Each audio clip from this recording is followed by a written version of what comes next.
Assalamualaikum warahmatullahi wabarakatuh. Shalom, Om Swastiastu, Namo Buddhaya, Salam Kebajikan. Kami dari kelompok 4 akan membahas tentang pilar kebijakan pengelolaan hutan. Ada 3 pilar kebijakan pengelolaan hutan. Yang pertama adalah sumber daya hutan, yang kedua pemerintah, yang ketiga adalah masyarakat. Sumber daya hutan. Sumber daya merupakan segala sesuatu yang memiliki nilai mampu menciptakan atau kreasi barang dan jasa yang bermanfaat bagi kebutuhan manusia. Ada 2 kategori sumber daya alam. Yang pertama adalah renewable atau sumber daya alam yang dapat diperbaharui. Yang kedua, non-renewable atau sumber daya alam yang tidak dapat diperbaharui. Karakteristik sumber daya hutan atau biodiversity and ecosystem. Yang pertama, karena keragaman sumber daya hayati terdapat 3 level, yaitu genetik, spesies, dan ekosistem. Yang kedua, karena keragaman ekosistem, variasi atau tipe berbagai ekosistem atau variety of life. Yang ketiga, karakteristik utama dari sumber daya hutan adalah karena keragaman hayatinya atau biodiversity dan interaksi di antara unsur hayati dengan unsur non-hayati yang disebut dengan istilah ekosistem.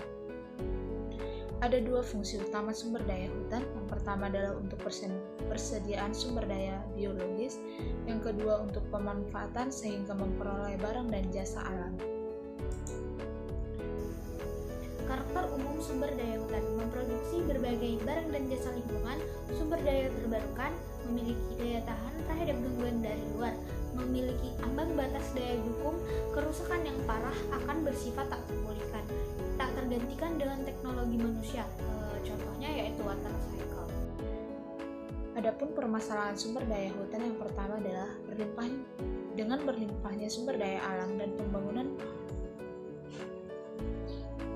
membuat masyarakat makmur, namun terjadi kerusakan ekosistem karena ulah manusia seperti adanya konversi lahan dan illegal logging. Ada juga faktor alam yang menyebabkan iklim curah hujan tinggi sehingga menyebabkan banjir.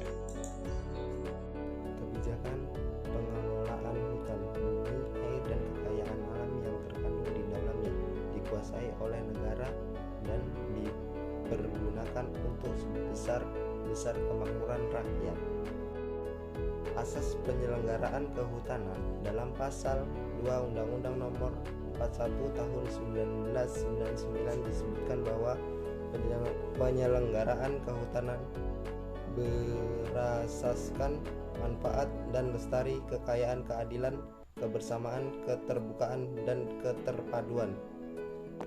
Peran pemerintah, yaitu tujuannya untuk mewujudkan kesejahteraan rakyat.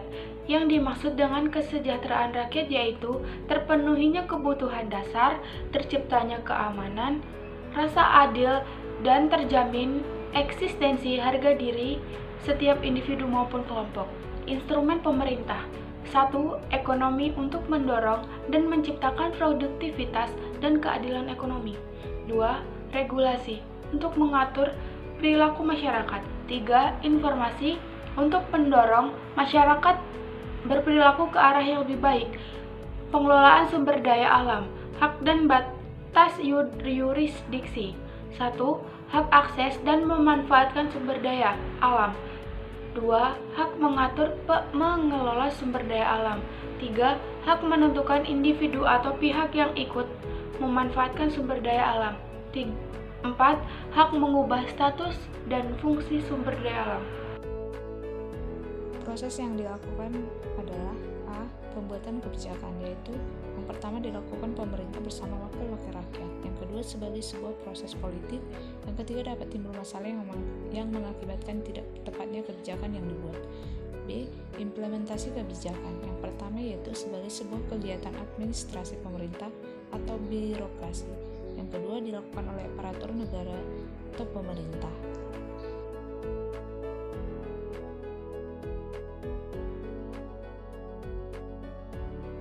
Yang ketiga, dapat terjadi gap implementation yang mengakibatkan tidak tercapainya tujuan kebijakan. Yang keempat, timbulnya masalah akibat masalah birokrasi. Yang kelima, permasalahan yang timbul disebut sebagai kegagalan pemerintah.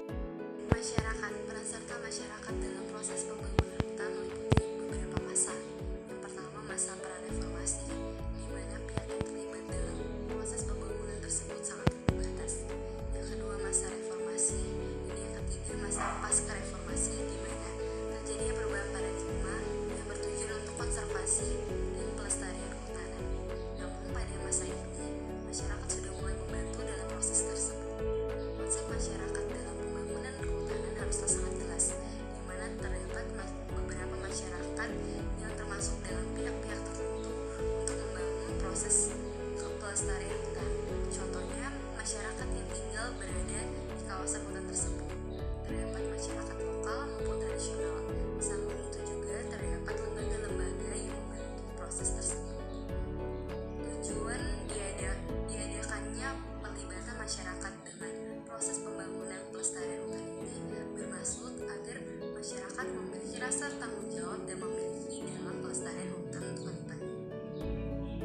Sekian dari kami ucapkan terima kasih.